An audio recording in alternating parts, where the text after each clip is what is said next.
Jaya Radha Madhava Kunja Bihari.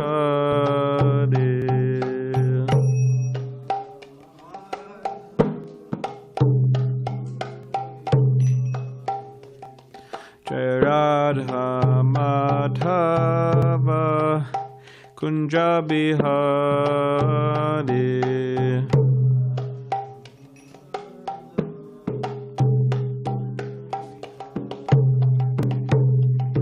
Gopi Jana Vallabha Girivara Dade.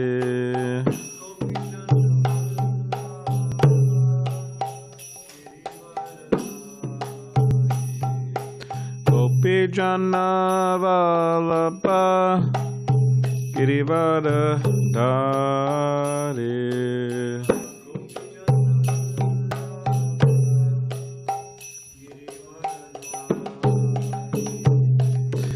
Yashodanandana Rajajana Ranjana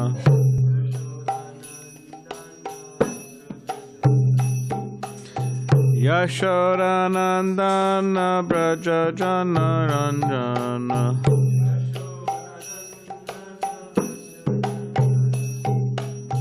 Yamuna Tira Vanachari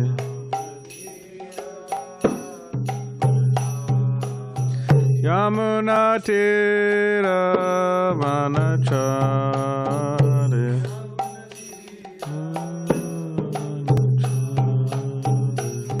Jai Radha Madhava Kunja Bihari.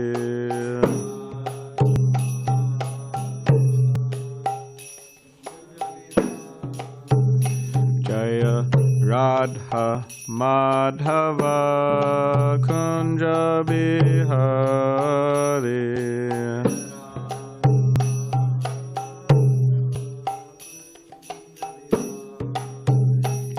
Jaya Radha Madhava Kunja Bihari.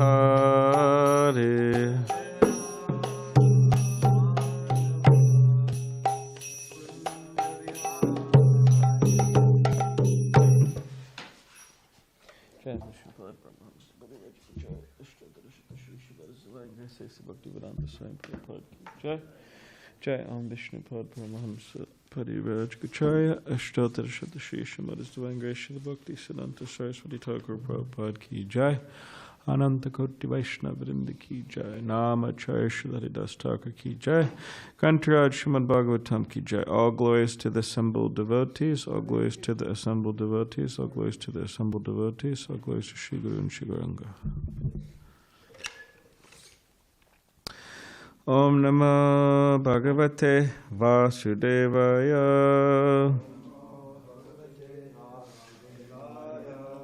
Om Namo Bhagavate Vasudevaya. Om Namo Bhagavate Vasudevaya.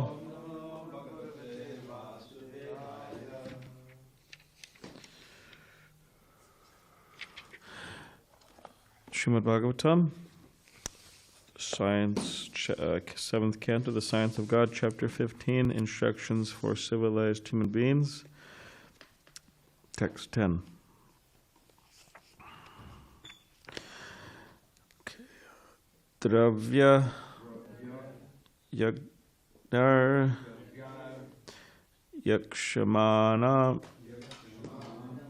Dishtva Bhutani Bibyati Esha Ma Karuno Anyad Atajgyo Hi Asutrip Dhruvam Dravya Yagyar Yakshamanam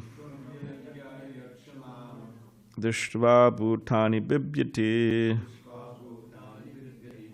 Eshama Karuno Hanyad Atagyo Hi Sutrip Dhruvam Dravya yagyar yakshamanam Drishtva bhutani bibyati Ishama karuno hanyad. How do you say this one?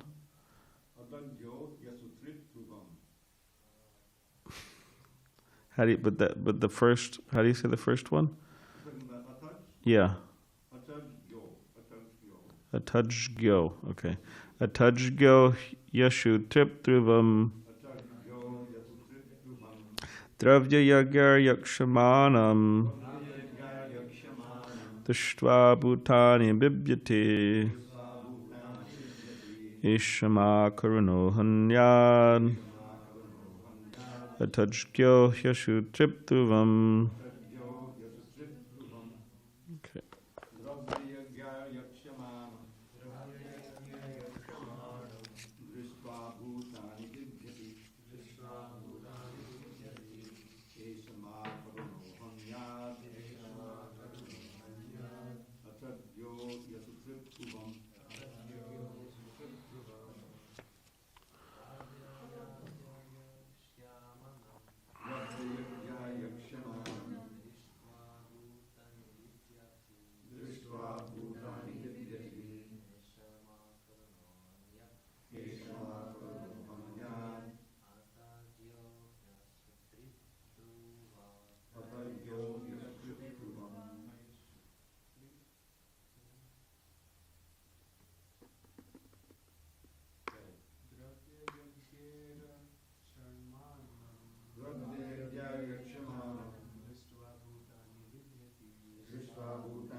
Okay, dravya yagyai, with animals and other eatable things.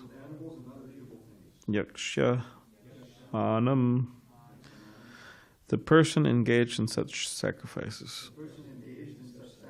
Drishtva, by seeing. Bhutani, the living entities, animals. Bibyati, become afraid. Eshaha, this person, the performer of sacrifice. Ma, us. Akurunaha, who is inhumane and merciless. Hanyat, will kill. Atatyaha, most ignorant. He, indeed. Asutrip, who is most satisfied by killing others. Dhruvam, certainly. Translation, per Prabhupada's Divine Grace, A.C. Bhaktivedanta Swami Prabhupada. Upon seeing the person engaged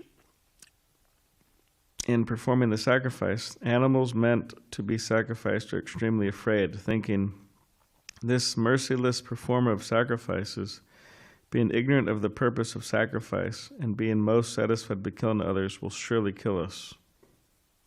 Purport. Animal sacrifice in the name of religion is current practically all over the world in every established religion.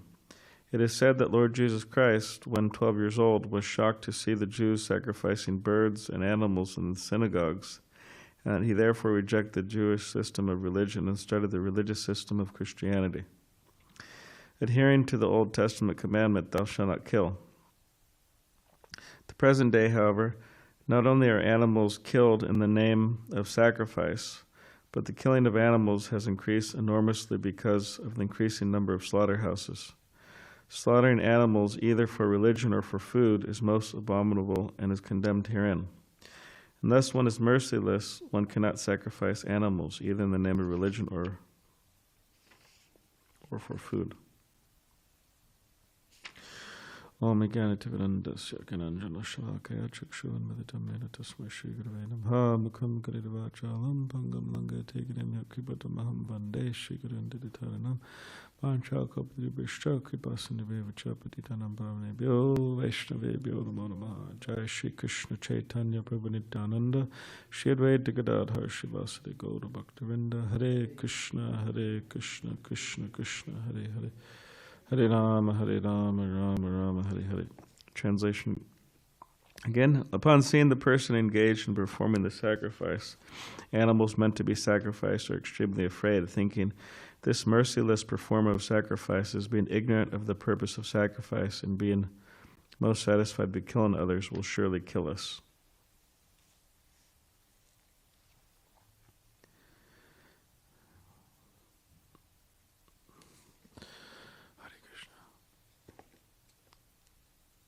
So, unfortunately, there is a lot of violence in the world, and just as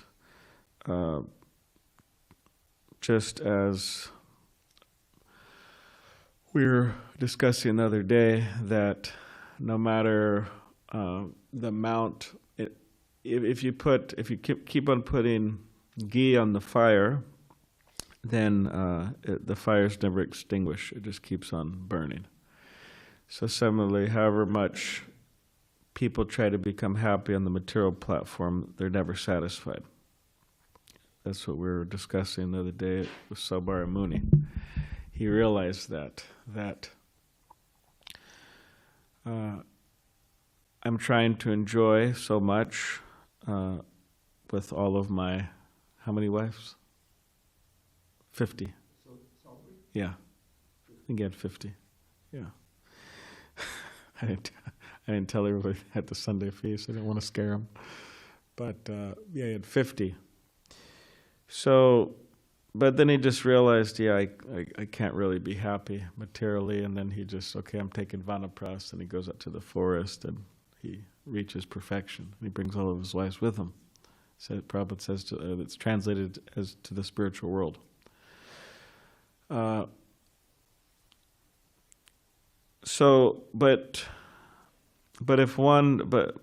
we see within material existence that it's very difficult for people to learn. It's a very challenging thing. Although it's a place, it's meant to be a place of education, a place where we're meant to learn particular lessons, and then you could say graduate. But it's difficult for people to learn particular lessons. Just like violence, sense gratification breeds sense gratification, so violence breeds violence. It's a vicious cycle. And people wonder why there's so much violence in the world, and between countries, between family members, and so on.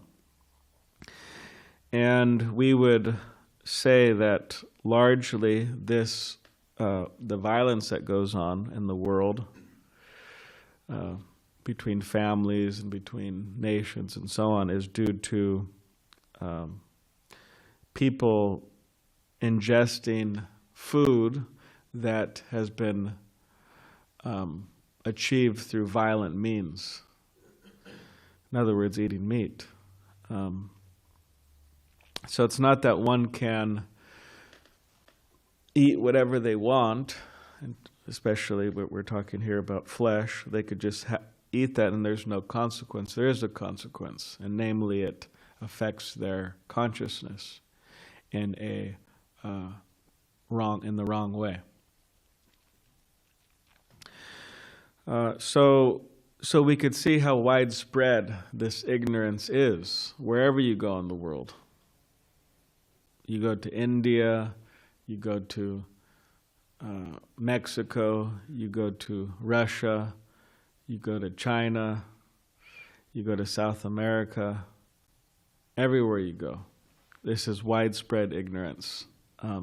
People eating meat and not really thinking twice about it. Just it's kind of what we do.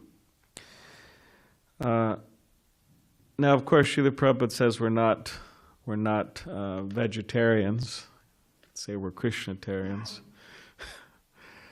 We accept what Krishna accepts, but and like Srila Prabhupada would say, when someone becomes a devotee, they automatically develop certain good qualities. They automatically are peaceful. They automatically have a violent, free diet. So they automatically follow these principles. So it's not that we're pushing a vegan movement or a vegetarian movement, because ultimately that's just by doing that, one is not going to reach God realization or self-realization. Just like Chaitanya Mahaprabhu in his pastimes, you have a brahmachari, a famous brahmachari. He was there at Srivas Pandit's house, and Srivas Pandit agreed for him to come in to witness Chaitanya Mahaprabhu's ecstatic dancing. He would be dancing there with Advaita Acharya and Srivas Pandit and all the great devotees of Lord Chaitanya at Srivas Angam. And people wanted in, they wanted to see. But the thing is, there was only pure devotees. They only allowed pure they only allowed pure devotees. So it was difficult. Not everybody could get in. But this brahmachari, he convinced Srivas Pandit, just let me hide. Let me hide. I'll hide in a basket. I'll just be looking at Chaitanya Mahaprabhu's dancing. So he did that, and then Chaitanya Mahaprabhu, during the dancing, he said, he stopped the dancing and the chanting, and he said, I'm not feeling my usual ecstasy. It seems that there's somebody's here who shouldn't be here, who's not qualified to be here. And then eventually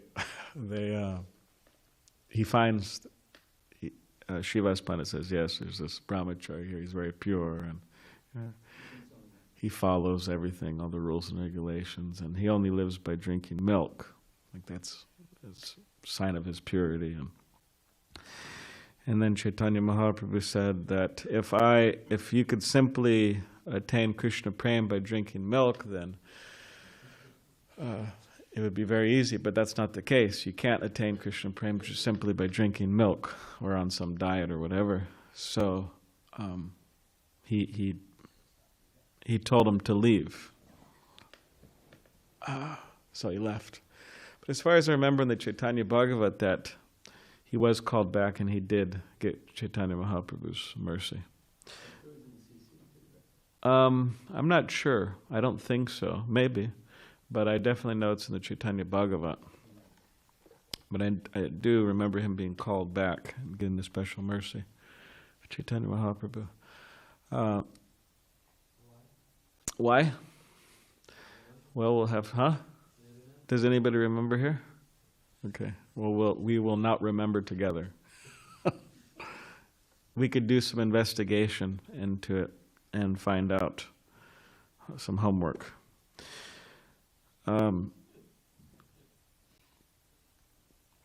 So yeah, it's not that we're pushing a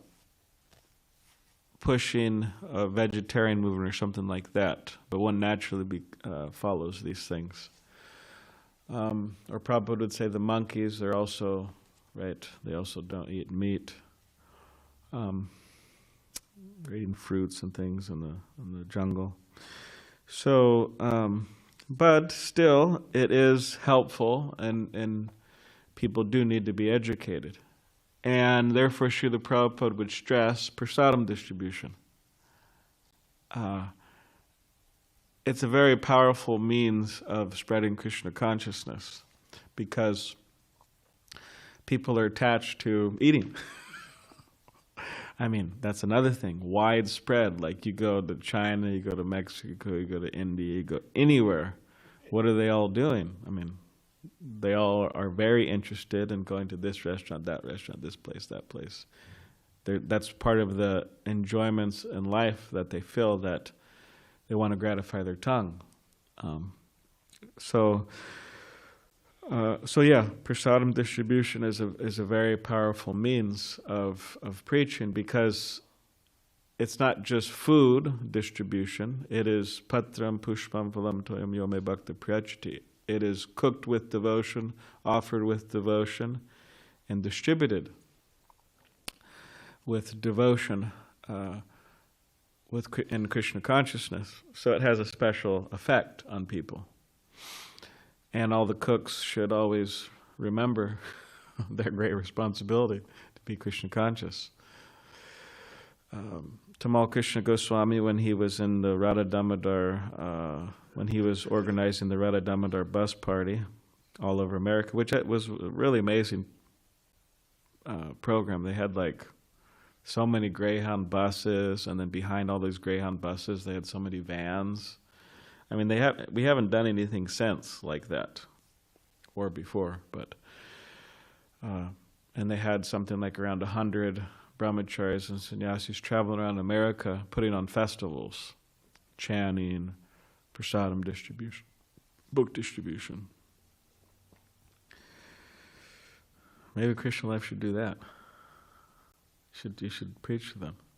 Mogalila, you should do Radha Damodar. They have the means, I think. They have enough men, and they have some money. They could buy some vehicles and do a rerun of Radha Damodar. That'd be nice. Anyways,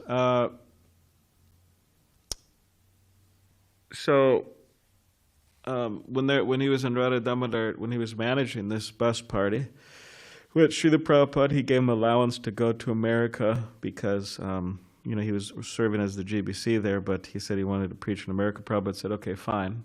Prabhupada put a lot of stress on preaching, and even when Jayananda Prabhu, he said Jayananda Prabhu was a temple president of San Francisco, and he said, I want to go travel with the brahmacharis, with the book distributors. And then Prabhupada said, well, what will you do? And Jayananda said, I'll be the driver. And Prabhupada said, okay, good, you could go. He let him go, even though he's the temple president of San Francisco. And it wasn't just a small trip like he would hit the road, So, put a lot of emphasis on preaching. But, when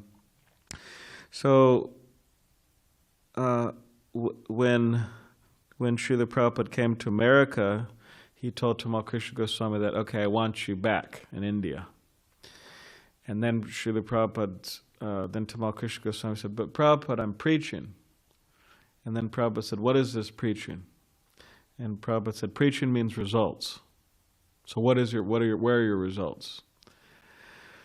And then Tamal Krishna Goswami said, well, here are my results, Srila Prabhupada. And then one by one, brahmacharis came in with a clean-shaven head and their tilak and they had a rose, and they offered it to Srila Prabhupada, and they offered their dandavats to Srila Prabhupada, and 10 came in, 10 new devotees. And then Prabhupada said, okay, very good, you could stay. You could preach in America. But while they were doing the traveling Radha Damodar bus party, apparently there were some difficulties going on in the bus, whatever, consciousness difficulties. And then Tamal Krishna Goswami said, okay, so what we need to do is we need to change the cooks. So they changed the cooks. Now, now we'll ask a question to all of you. Why would changing the cooks solve the consciousness problem of the Radha Damodar bus party? What are some different reasons? Okay, Javita Prabhu first, and then Aviral. Can someone pass some?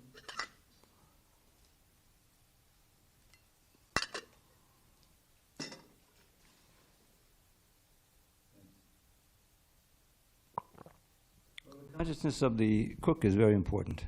Yes. And that goes into the boga, offered as prasadam. Yeah. So if the cook is not so Krishna conscious, then that will affect everybody's consciousness. Yeah. But if he's a good cook and he is in good consciousness, then everyone will become more enlightened by taking prasad. Yes. You had something, Avril? Yeah, same. They say that the consciousness is transferred through the fire. So yeah, it's the same thing. Practically what he said, right? Yeah. Okay.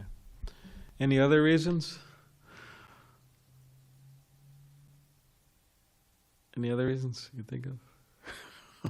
Well, Jiveta Prabhu kind of briefly mentioned it in his answer. One thing is that I remember there was this devotee. She's a pure devotee. You know, she was a pure devotee, and she was cooking here. You know, she'd always be Hare Krishna, chanting in the temple room, and she'd be, offering arati with great devotion, and just very nice, simple devotee. You know, she passed away some years ago, but devotees really didn't like her cooking. I mean, she was really pure devotee, you know, but she was kind of like avadut-ish in her cooking, you know, so devotees really didn't like it. There's also a devotee like that in Gita Nagari. I remember, I didn't know her well, but she seemed, quite serious, but devotees didn't like her cooking. One thing is the consciousness. That's very important. The person has to have good consciousness. They have to be Krishna conscious. So it's a great responsibility, actually, because it's not that you're just cooking and then it doesn't really matter, but you're cooking, which will affect everybody's consciousness. But another thing is that it helps if they're a good cook. They know what they're doing, the whole science behind things. How long to bake things, how long to boil things, all that. So those could have been the reasons. That one is maybe their consciousness wasn't so good, so they changed it, or maybe they weren't good cooks. But anyways, he changed the cooks, and it made a big difference. So it's important that those who are cooking always keep that in mind, and it's a very important service, prasadam distribution, and there's a lot of opportunity for it, just like we have all these farmers markets here in San Diego. There's one like 5-minute walk. Somebody could cook something, literally like walk it down there. Every Tuesday, farmers market.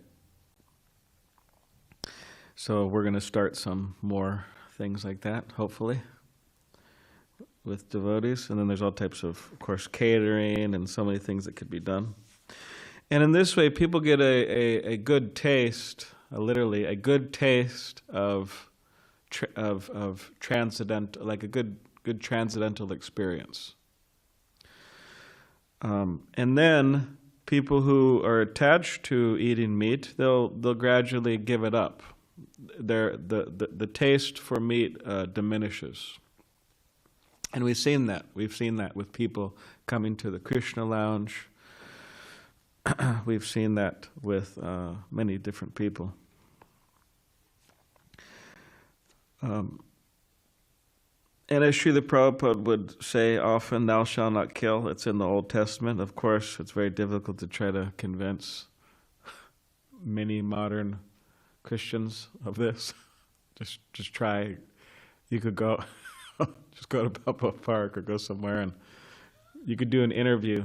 Hold up a mic to 100 Christians. It'd be an interesting thing to do. I don't know, maybe a waste of time, but go up to 100 of them and say, so, it says in the Bible, thou shalt not kill. What do you understand from that? It seems like we should be vegetarian for this reason, this reason, this reason, this reason, this reason. It all makes sense. It's logical, this and that. What do you think? And see what they say. I don't know how many of them out of 100 would actually, agree with it, but they tend not to. And therefore, many times devotees don't try to, waste their time with such conversations. Now, Srila Prabhupada, he spoke with Cardinal Danilu about it, and someone may wonder, well, why did he do it?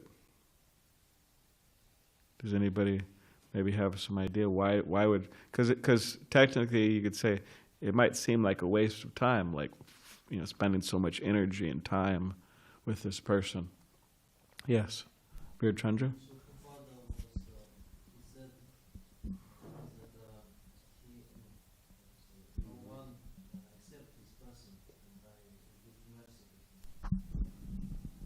Can you repeat that? He give mercy, he give attention to this person. So the idea is to give mercy to the cardinal. Okay. That's true. He's very merciful. Prabhupada was giving him some time.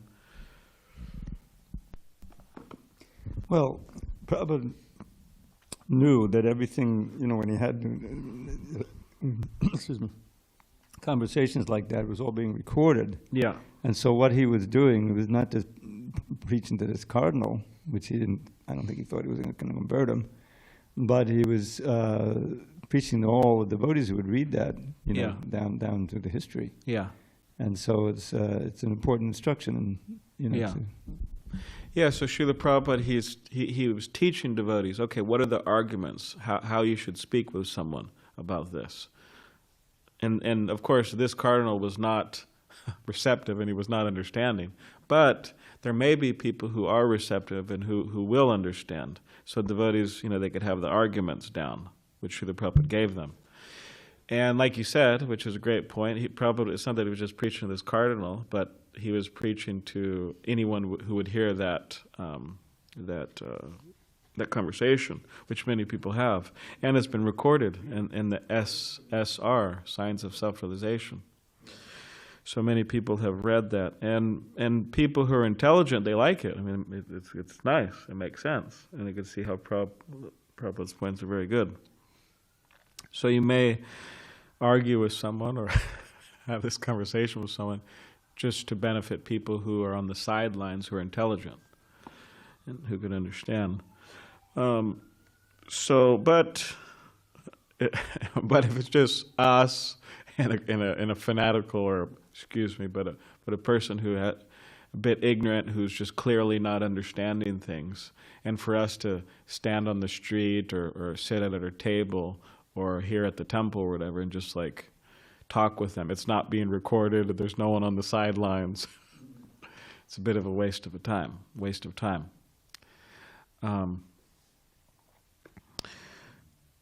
So maybe better just give them some prasadam. So yeah, obviously all of this is it's not necessary and it's not merciful, and it shouldn't be done in the name of religion or for food. So it is one of the points of Krishna consciousness that should be communicated to people. And we could give them practical experience by giving them prasadam. So, does anybody have any question? Govardhan? Thank you, Balaram Prabhu.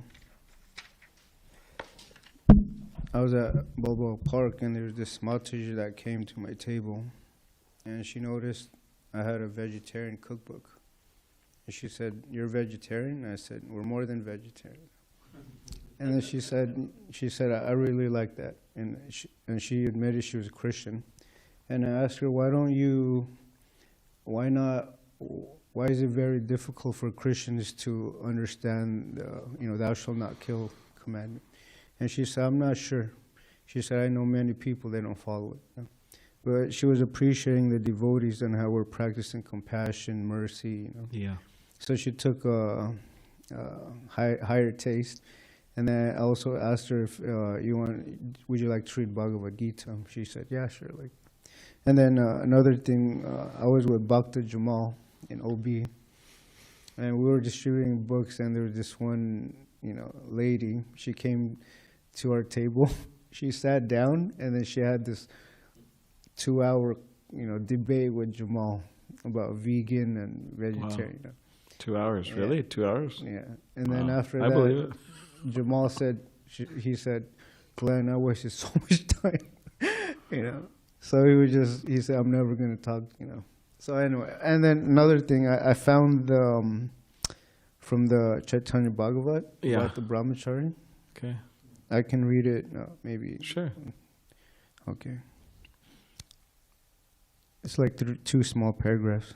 Is that okay? Yes. A person may be a renunciant, a sannyasi without worldly attachments, but if he does not surrender to me, then I do not favor him. Tell me. Yeah. Tell me, how did Gajendra, the elephant, or Hanuman, the monkey, or the gopis, the simple milkmaids of Vraj, attain me? What great austerities did they perform? Even the demons perform severe penances and austerities, but they are slain because they do not surrender unto me. I will not have any milk drinker here, polluting everything. I will destroy everything. The brahmachari was now trembling with fear. He came out of his concealment, thinking, it has been my great fortune to be able to see what I have seen, and I also have received the commensurate punishment for my misdeed. But what a wonderful dancing and singing I saw. A devotee thinks and feels this way. He, being the Lord's servitor, is always willing to accept all chastisement from the Lord. The brahmachari started to walk out of the house with these thoughts in his mind, which of course were already known to the Lord. The most merciful Lord then had the brahmachari brought back to the house. He placed his lotus feet on his head and blessed him. All right. The blessed Lord said, do not try to gain strength by performing austerities and penances. Render loving devotional service to the Supreme Lord Vishnu, Krishna, for it is the highest of all other activities. Oh, great. All glories to Chaitanya Mahaprabhu's pastimes. Yeah.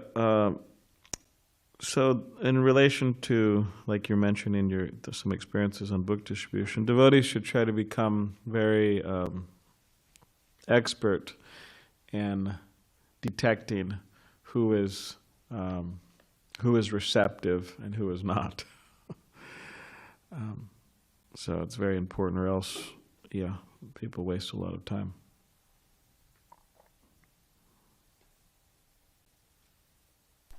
I have a question about the prasad. Can someone tell if the food has been offered or if it hasn't? Is there like a way to tell if it's prasad? Like a person, like a devotee? Yeah. Like if you taste something and you feel, oh, this hasn't been offered.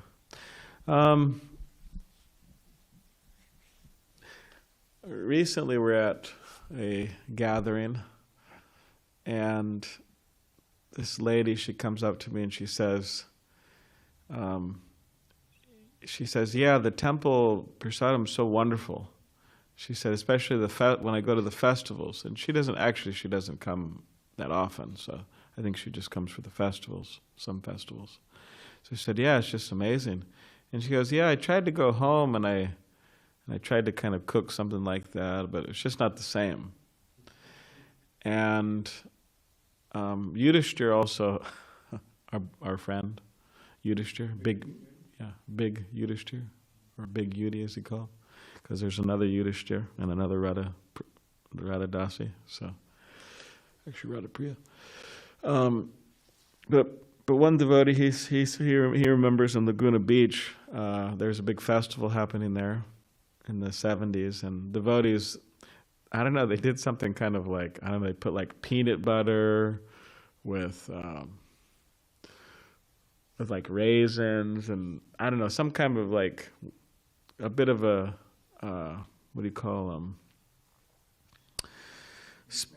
Kind of speculated, but somehow or other, Yudhishthira said it was just amazing. Like it was absolutely amazing. You know, it was like the best he's ever had. And then he said he went home and he tried to do something like that, but it was just. So yeah, again, the persons who are cooking, and then said, you know, when it's offered, it takes on a special taste or a special quality. So. Yeah, I mean, you know, someone may wonder, okay, well, has this been offered, or has this been offered with devotion? So that, based on the quality of it, you know, maybe you could.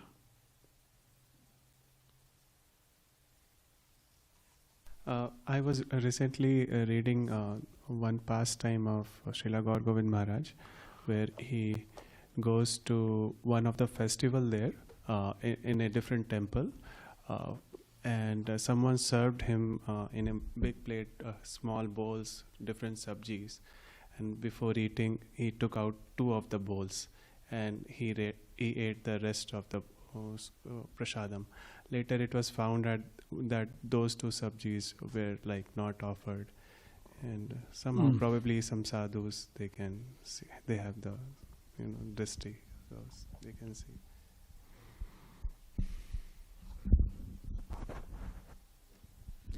I was listening to a lecture by Bhakti Damodar Swami, and he was saying they were at a home program, and supposedly they were devotees. They ate food, and then later on Maharaj told them, "Let's get out of here." And then I guess he can sense there was like lusty, stuff in the food too. So he said, "We're never going to eat there again." So yeah, maybe they can tell, after practicing Krishna consciousness for so long. Yeah, I remember someone respected. I remember somebody they were mentioning how they had something that somebody cooked, and then they felt that there was some type of bad consciousness there. I mean, the person was a practicing devotee or whatever, but he felt that there's some bad consciousness there, so he called for some devotees had some sweets from Vrindavan, so he said, "Okay, bring that Krishna Balaram, prasadam." So yeah, maybe there's some way to tell. All right, any other? Okay. Any online question or comment?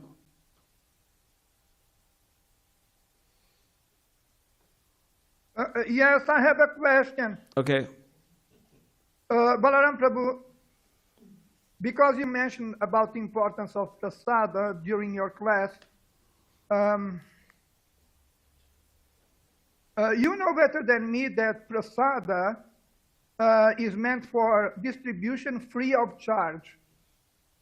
So based on this, my question is, why is it that, at least in general, the Hare Krishna restaurants like the Govindas and others, they charge for serving prasada? You mentioned free of charge? What was that? You mentioned free of charge? No. She said you know very well. Yeah. Well, in Srila Prabhupada's time,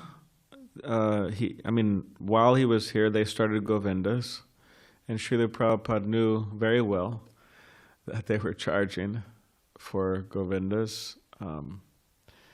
And just like Srila Prabhupada used book distribution to maintain the movement, he also used Govindas to maintain the movement, and incense distribution to maintain the movement. Of course, there is an idea out there that, hey, it's prasadam, it should just all be distributed for free. And it's nice to have programs like that, where you have kirtan and you have a talk and you distribute prasadam for free. Or you have a festival and you distribute prasadam for free, that's nice. But there are statements from Srila Prabhupada saying that it's okay to charge. Just like sometimes people complain about temples charging for the Sunday feast. They say, oh, they should just give it out for free. But Tamal Krishna Goswami wrote Srila Prabhupada a letter in the early days of ISKCON of Los Angeles, and he asked Srila Prabhupada if we could charge. And Srila Prabhupada said, yeah, you could charge. It's fine. So, is that okay?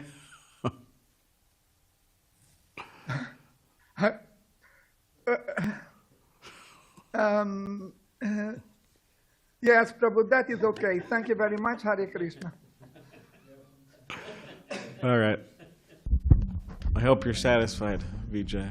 One thing. Yes, I am. One You're thing. most kind. One thing they found in L.A.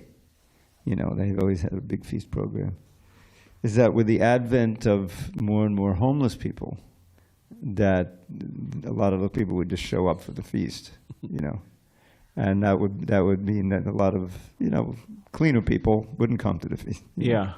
So they found that was, I don't know if it's simply because they couldn't, you know, for the economic aspect, but as a deterrent, even just a few dollars, you know, so that they would be able to serve people who would be more likely to come back and read a book and things like that. That's Yeah. another aspect of it. Okay. Yeah, we charge $6. Yeah, we've had a lot of sponsored feasts lately. It's good. Okay. Grantaraj Srimad Bhagavatam ki jai. Srila Prabhupada.